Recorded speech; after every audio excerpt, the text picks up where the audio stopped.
오늘 이 아침에 하나님께서 주시는 말씀은 잠언 29장 1절에서 14절까지 말씀입니다. 한 절씩 교독하겠습니다. 자주 책망을 받으면서도 목이 곧은 사람은 갑자기 패망을 당하고 피하지 못하리라. 의인이 많아지면 백성이 즐거워하고 악인이 권세를 잡으면 백성이 탄식하느니라. 지혜를 사모하는 자는 아비를 즐겁게 하여도 창기를 사귀는 자는 재물을 없이 하느니라. 왕은 공의로 나라를 경고케 하나 뇌물을 억지로 내게 하는 자는 나라를 멸망시키느니라. 이웃에게 아첨하는 것은 그의 발 앞에 그물을 치는 것이니라. 악인의 범죄하는 것은 스스로 올무가 되게 하는 것이나 의인은 노래하고 기뻐하느니라. 의인은 가난한 자의 사정을 알아주나 악인은 알아줄 지식이 없느니라. 모만한 자는 성읍을 요란케 하여도 슬기로운 자는 노를 그치게 하느니라. 지혜로운 자와 미련한 자가 다투면 지혜로운 자가 노하든지 웃든지 그 다툼이 그침이 없느니라.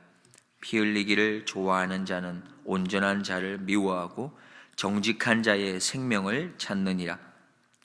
어리석은 자는 그 노를 다 드러내어도 지혜로운 자는 그 노를 억제하느니라. 관원이 거짓말을 신청하면 그 하인은 다 악하니라. 가난한 자와 포악한 자가 섞여 살거니와 여호와께서는 그들의 눈에 빛을 주시느니라. 왕이 가난한 자를 성실히 신원하면 그 위가 영원히 경고하리라. 아멘. 이것은 하나님의 말씀입니다. 오늘은 9절 말씀부터 잠깐 살펴보겠습니다. 9절 말씀 함께 읽겠습니다. 지혜로운 자와 미련한 자가 다투면 지혜로운 자가 노하든지 웃든지 그 다툼이 그침이 없느니라. 제가 고등학교 시절에 고등학교 안에 기숙사가 있었습니다.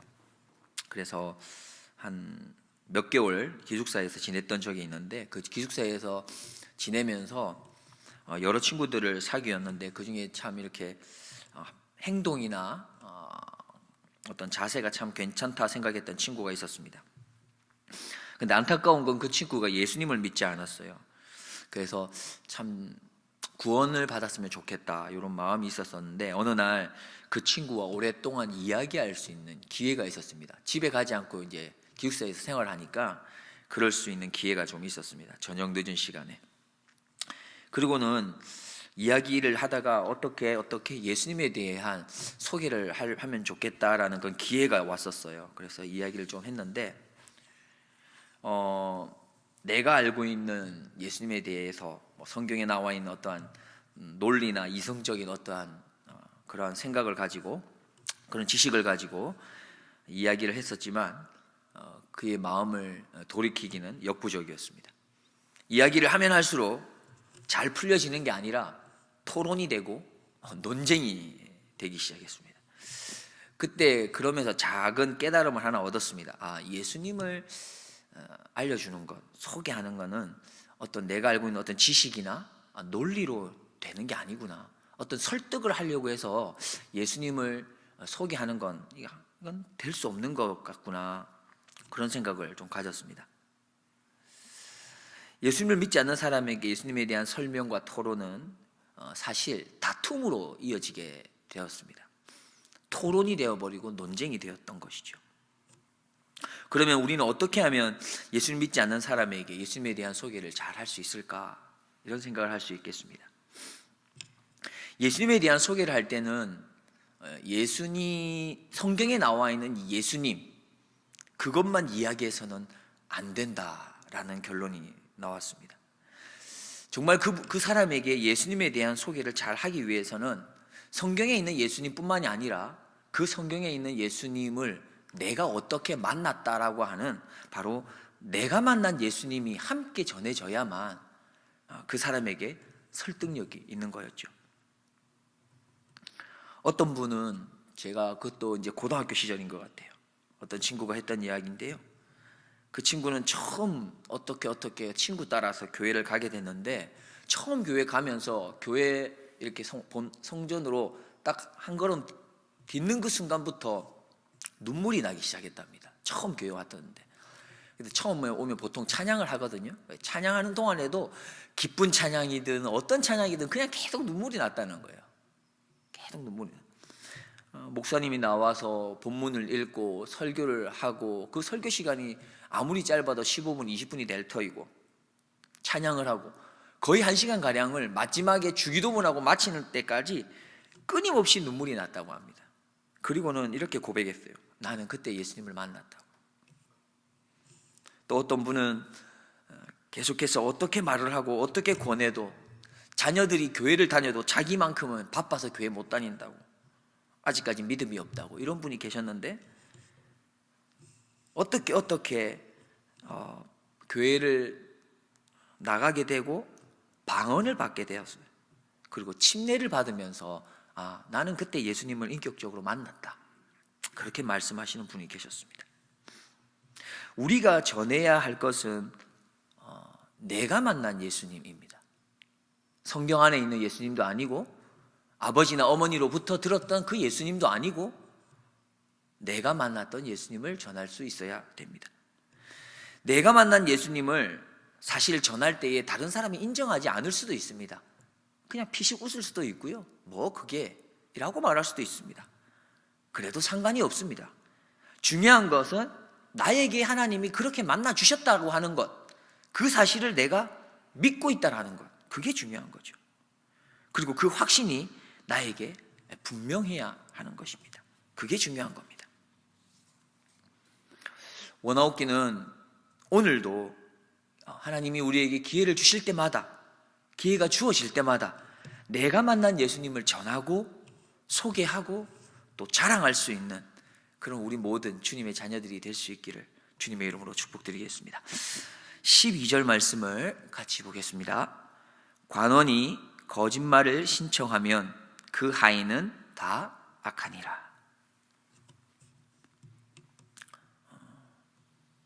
이웃집에서 어느 날 집에 떡을 갖다 주었는데, 어머니가 그 떡을 먹어보고 난 이후에 이렇게 말을 했습니다. 조금 오래된 것 같다, 딱딱해서 좀 별론 것 같아, 이러면서 이렇게 드셨던 거죠.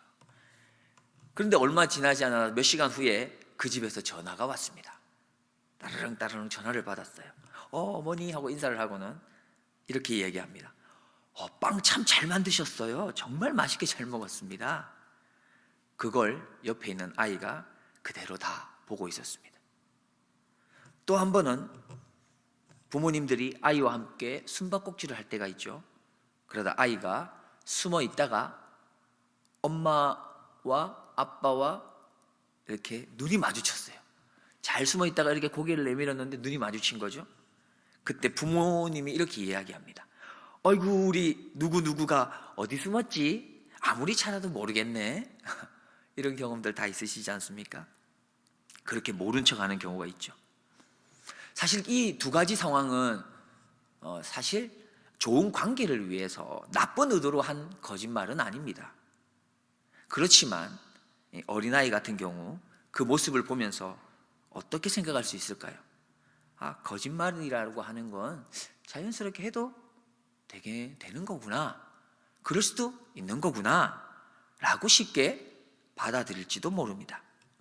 어른들은 무심결에 사용한 거짓말을 의도치 않게 자녀들에게 거짓말 사용을 너무 쉽게 생각하게 만드는 거죠. 별로 거리낌이 없이 거짓말을 받아들이게 합니다. 우리가 직장 가운데 있거나 바깥의 사회생활을 하게 되면 이 상하 관계가 있게 됩니다. 오늘 본문에 관원과 하인의 관계가 나옵니다. 관원이 거짓말을 사용하게 되면 하인의 입장에서는 바른 말을 하기라는 것이 참 쉽지가 않습니다. 왜 그렇습니까? 하인은 그 관원으로부터 녹을 받아먹기 때문이죠. 월급을 받아먹고 살기 때문입니다.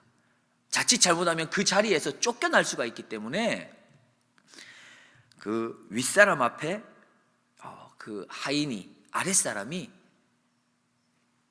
정직한 말을 하기가 쉽지 않은 것입니다. 윗사람이 거짓말을 하면 도리어 그 거짓말을 맞장구 치면서 이렇게 거들어 줄 때가 보통은 많게 되는 거죠. 하인으로서 정직하게 말하는 것이 얼마나 어려운지를 오늘 본문에서 여실히 보여주고 있습니다. 오늘 본문이 이렇게 말씀합니다. 관원이 거짓말을 신청하면 그 하인은 다 악하니라. 그냥 악하다 하지 않고요, 다 악하다 이렇게 표현하고 있습니다. 리더가 거짓말을 하면 그 아래에 있는 사람은 다 악하다 이렇게 표현하고 있어요. 그만큼 아랫사람이 윗사람의 말을 거역하면서 정직하게 대답하는 것은 심히 어렵다는 걸 말합니다.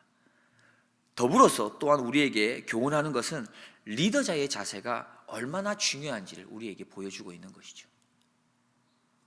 이번 주에 목사님께서 설교 말씀 중에서도 이렇게 말씀하셨습니다. 아버지의 마음을 가지지 못한 그 지도자를 만난 나라가 얼마나 잘못된 길을 걸어갔는지를 말씀해 주셨어요. 리더를 잘못 만난 나라가 잘못된 길을 걸었던 것이죠. 리더 한 사람이 어떠한 사람인지에 따라서 그 리더와 함께하고 있는 그 공동체의 운명이 달라질 수 있는 겁니다. 우리가 거짓된 리더를 만나면 우리는 모두 악한 길을 따라갈 수도 있는 것이죠. 그래서 우리는 교회의 리더자를 위해서 특별하게 기도에 열심을 내어주셔야 합니다. 왜냐하면 리더가 잘못된 판단을 하게 되면 우리 모두가 잘못된 길을 갈 수밖에 없기 때문입니다. 특별히 이 시간 새벽을 깨우시고 이 자리에 오신 분들에게 부탁드리겠습니다. 우리 교회 담임 목사님 또한 장로님들, 부교역자를 위해서 기도해 주십시오. 그분들이 바른 분별력과 판단력과 지혜를 얻을 수 있도록 기도해 주시기를 부탁드립니다.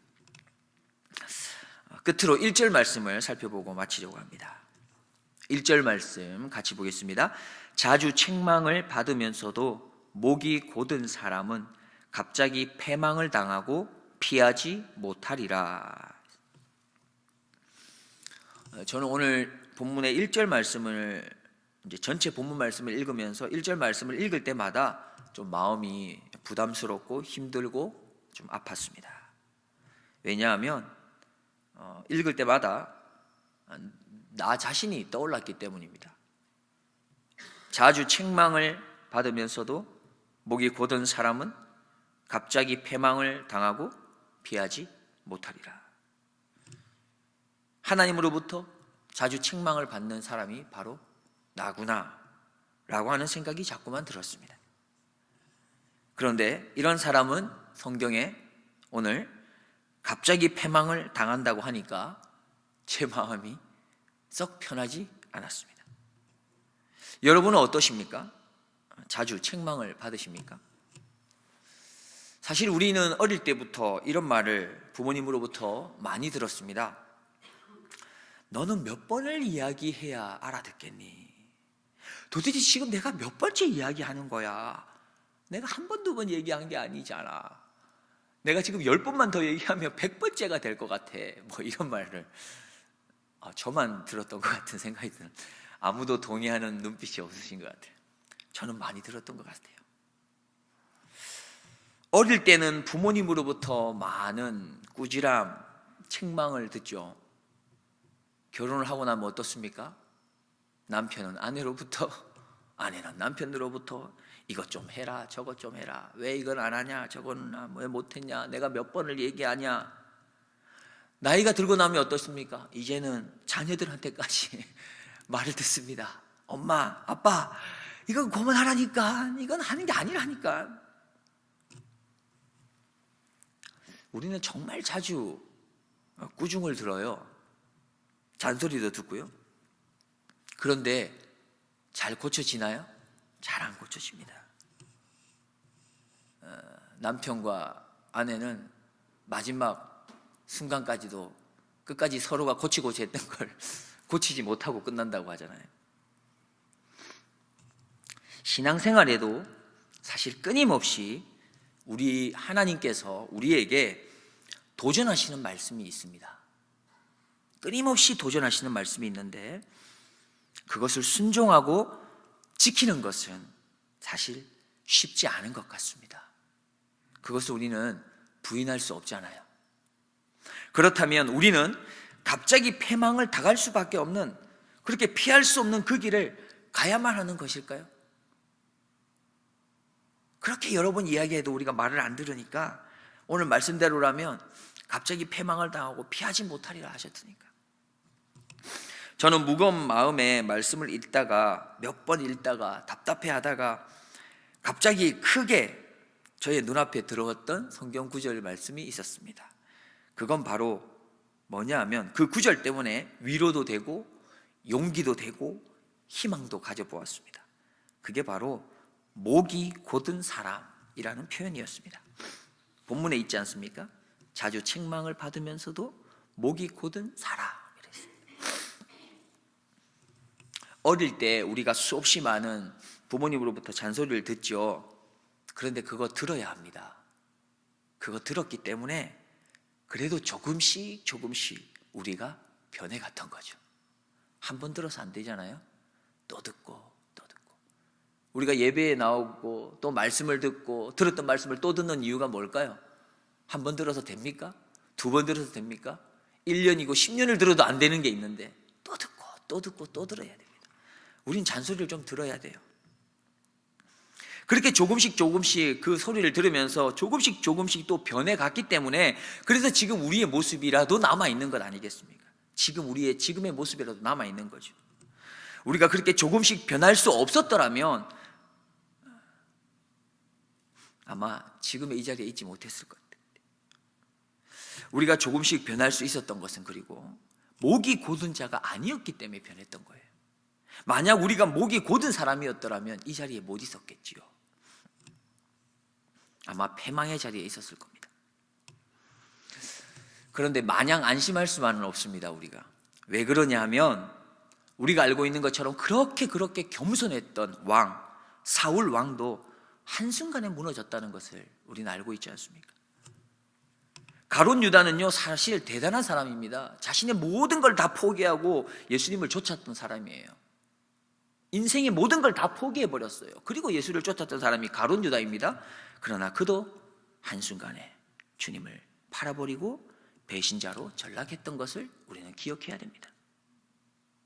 그렇게 많은 그리스도인들에게 또 세상 가운데 영향력을 끼쳤던 목회자들이 참 많습니다. 또 한국에도 정말로 영향력이 있었던 목회자님들이 참 많이 있었어요. 그런데 그런 목회자님들 중에 지금 참 안타까운 걸음을 걷고 계신 분들이 한두 분이 아닙니다.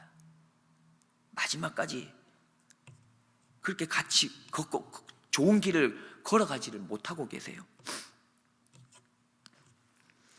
코비드로 인해서 우리는 사실 우리의 신앙이 어떠한지를 알 수 있는 그런 시간이었지 않습니까?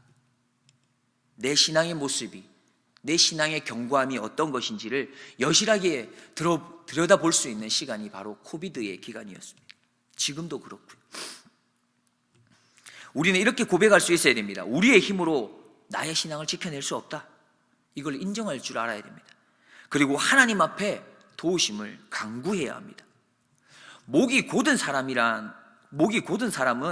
하나님 앞에서 자신의 생각과 자신의 판단을 굽히지 않는 사람이 목이 곧은 사람입니다. 지금 나의 신앙의 걸음은 어떠하십니까? 우리의 신앙을 가장 쉽게 점검할 수 있는 길이 있습니다. 그것은 바로 많은 신앙의 선배들이 우리에게 남겨놓은 바로 사도신경을 통해서 알 수 있습니다. 오늘도 우리가 사도신경을 하지 않았습니까? 그 사도신경의 내용 중에서 마지막 부분에 보시면 거룩한 공예와 성도가 서로 교통하는 것과 라고 나와 있습니다. 다시 말해서 교회는 거룩해야 합니다. 나는 세상과 구별된 거룩한 자로 세워져 가야 합니다. 뿐만 아니라 교회는 서로 교제하고 함께 해야 합니다. 신앙은 절대로 혼자 할 수 있는 게 아니라는 것이죠. 그것이 신앙의 선배들의 고백입니다. 한 100여 년 이상, 수천 년간에 걸쳐 내려온 그들의 고백이 신앙생활은 결단코 혼자 할 수 있는 게 아니다. 나 혼자 신앙생활만 잘하면 된다라고 고백할 수 있는 게 아니라는 것입니다. 함께 해야 하는 것입니다. 지금 나의 신앙의 걸음은 세상과 구별되어 계십니까? 그렇게 거룩한 걸음을 걷고 계십니까?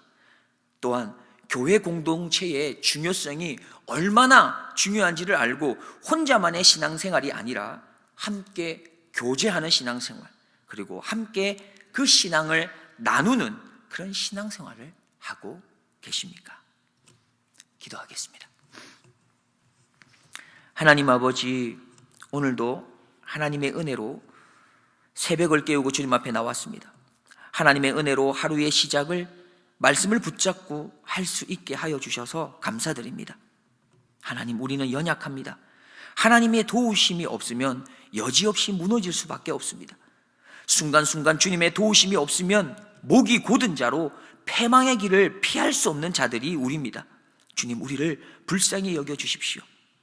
그리하여 날마다 주님 앞에서 우리의 신앙을 점검하게 하시고 바른 신앙의 걸음을 걷게 하여 주옵소서.